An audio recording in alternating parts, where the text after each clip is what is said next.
Bismillahirrahmanirrahim. Assalamualaikum warahmatullahi wabarakatuh. Waalaikumsalam warahmatullahi wabarakatuh, Bu. Gimana kabarnya semua Ananda? Baik-baik saja, sehatkah? Alhamdulillah sehat, Bu. Oke, sebelum kita memulai pembelajaran, Ibu minta kepada Tika sebagai ketua kelas untuk memimpin doa sebelum memulai pembelajaran. Eh, Baiklah teman-teman, sebelum kita mulai pembelajaran, mari kita berdoa menurut kepercayaan masing-masing. Berdoa mulai. Berdoa selesai. Makasih ya Tika. Eh, Pasti Ananda udah tahu ya apa pelajaran kita hari ini.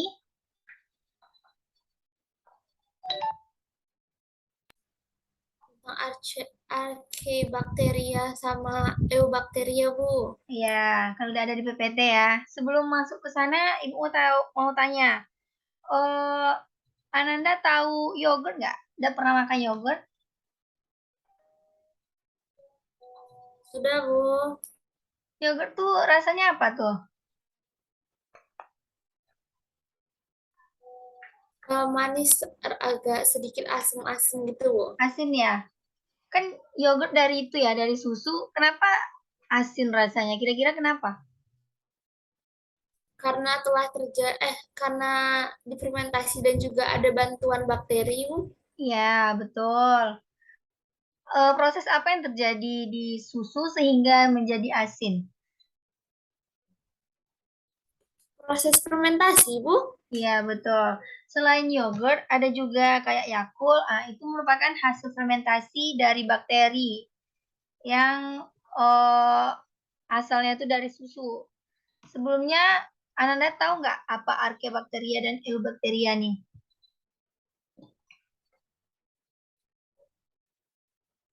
Ada yang tahu perbedaannya? Tika tahu apa Archaebacteria, Tika? Belum tahu, Bu, karena kan baru belajar hari ini, Bu. Oke, karena Ibu tahu ini materi baru. Karena di SMP kalian belum belajar ya. Ini merupakan materi baru, yaitu Archaebacteria. Archaebacteria ini merupakan bakteri purba yang dapat hidup di lingkungan ekstrim, yang dapat dilihat di layar. Strukturnya itu sangat sederhana. Sedangkan Archaebacteria ini memiliki susunan, struktur, dan metabolisme urutan asam nukleat yang berbeda dengan Archaebacteria, sehingga dipisahkan kingdomnya. Archaebacteria ini, kelompok bakteri dinding selnya tidak mengandung peptidogligan, namun membrana mengandung lipid, sehingga dia dapat hidup di lingkungan ekstrim. Selanjutnya, Eubacteria. Eubacteria itu merupakan bakteri sejati. Yang dikenal sekarang itu bakteri sejati seperti Lactobacillus, ada Bulgaricus, ada Casei. Selanjutnya ciri-cirinya tuh makhluk hidup renik, mikroorganisme dapat dilihat dengan mikroskop karena dia tuh ukurannya sangat kecil. Sekarang Ibu mau tahu, kan setelah Ibu jelaskan perbedaannya, ada yang tahu nggak perbedaan mendasar dari Archaebacteria dan Eubacteria ini? Sonia, tahu perbedaan mendasarnya di mana? Dari apa, Bu? Kan dia memiliki dinding sel. Nah, Ya, kalau Eubacteria ini dia tersusun dari peptidoglikan, sedangkan kalau Archaebacteria ini, Bu, tidak tersusun dari peptidoglikan. ya betul. Ada yang tahu lagi? Tika tahu perbedaan mendasarnya Tika? Bu, Tahu perbedaan mendasar dari Archaebacteria dan Eubacteria ini? tidak, Bu. Ya, selain yang dibilang oleh si Sonia tadi, dari dinding selnya, Archaebacteria ini dinding sel terdiri atas lipid, sedangkan Eubacteria terdiri atas peptidoglycan. Selanjutnya perbedaan mendasarnya itu di hidupnya. Kalau di Archaebacteria dia hidup di lingkungan ekstrim, seperti di kutub, di kawah gunung. Sedangkan bakteri Eubacteria, bakteri sejati, hidupnya itu berdampingan dengan manusia saat ini, bisa di mana saja. Selanjutnya, di pikiran Ananda setelah mendengar bakteri ini apa? Bakteri ini menguntungkan atau merugikan? Ada yang menguntungkan, ada yang merugikan, Bu. Tahu nggak contoh-contoh yang dari menguntungkan atau yang merugikan nih?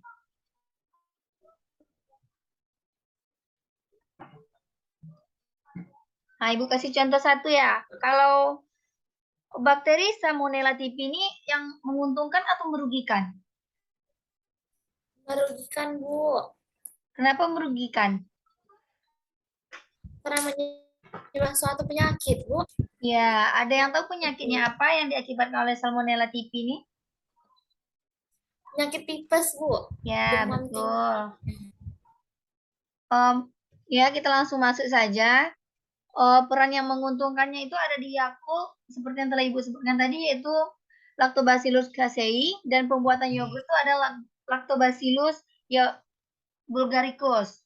Dan yang menguntungkan, yang merugikan, ada di Clostridium tetani mengakibatkan tetanus, dan Salmonella typhosa menyebabkan tipes.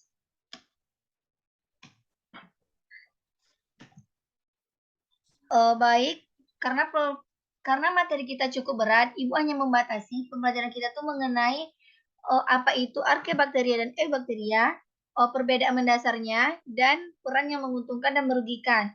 Setelah mempelajari ini, ada yang bisa merangkum dari pembelajaran yang telah kita lakukan?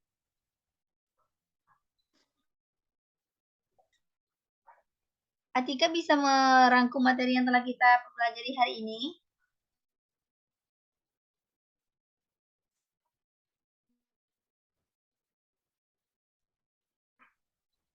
Ada yang bisa? Sonia bisa?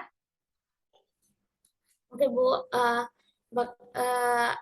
Archaebacteria dan Eubacteria ini termasuk ke dalam kelompok bakteri purba yang mana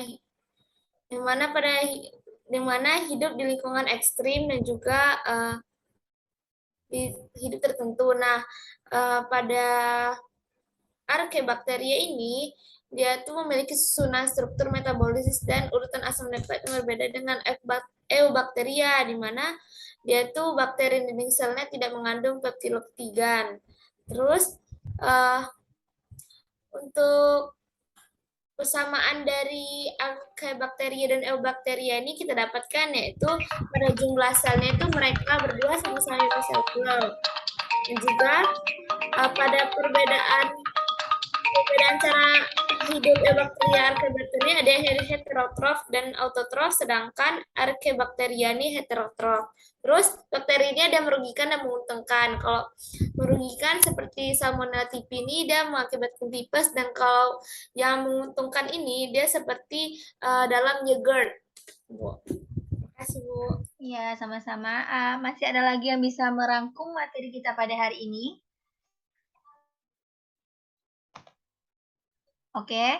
Selanjutnya, Ibu akan membenarkan dan mengklarifikasi dari rangkuman yang telah disebutkan oleh Sonia, yaitu Archaebacteria ini merupakan bakteri purba yang hidup di lingkungan ekstrim seperti kutub dan kawah gunung, sedangkan Eubacteria merupakan bakteri sejati yang hidup berdampingan dengan manusia saat ini dan di mana saja. Yang penting ada substratnya. Dan perbedaan mendasarnya terdapat pada dinding sel. Archaebacteria, dinding selnya itu terdiri atas selulosa dan lipid, sedangkan Eubacteria, dinding selnya itu terdiri atas peptidoglycan. Dan untuk peran yang menguntungkan, terdapat pada bakteri Lactobacillus casei, pembuatan Yakult, dan Lactobacillus bulgaricus, pembuatan yogurt. Dan yang merugikan, contohnya pada Clostridium tetani mengakibatkan penyakit tetanus, dan Salmonella typhosa menyebabkan penyakit tipes. Dan terakhir, penanggulangan terhadap bakteri yang merugikan ini dapat dilakukan oleh beberapa cara seperti pengawetan dan pengolahan makanan. Yang kedua, kebersihan dan kesehatan diri menyangkut pada pola hidup, dan imunisasi, yaitu upaya memperoleh kekebalan penyakit seperti imunisasi yang dilakukan kepada bayi. Oke, untuk tugas Ananda minggu depan, Ibu memberi tugas yaitu mencari contoh-contoh bakteri yang menguntungkan dan merugikan selain yang telah Ibu sebutkan tadi. Untuk pengumpulannya tuh di minggu besok. Oke, ada yang ingin ditanyakan? Dwi Suci, ada yang ingin ditanyakan? Tidak, Bu. Tidak. Udah mengerti atas yang Ibu berikan pada hari ini?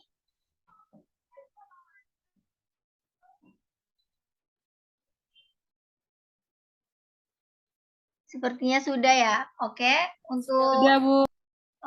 untuk mengakhiri pembelajaran hari ini, Ibu kami terima kasih atas partisipasi Ananda.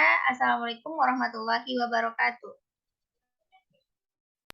Waalaikumsalam warahmatullahi wabarakatuh. Terima kasih, Bu. Iya, sama-sama.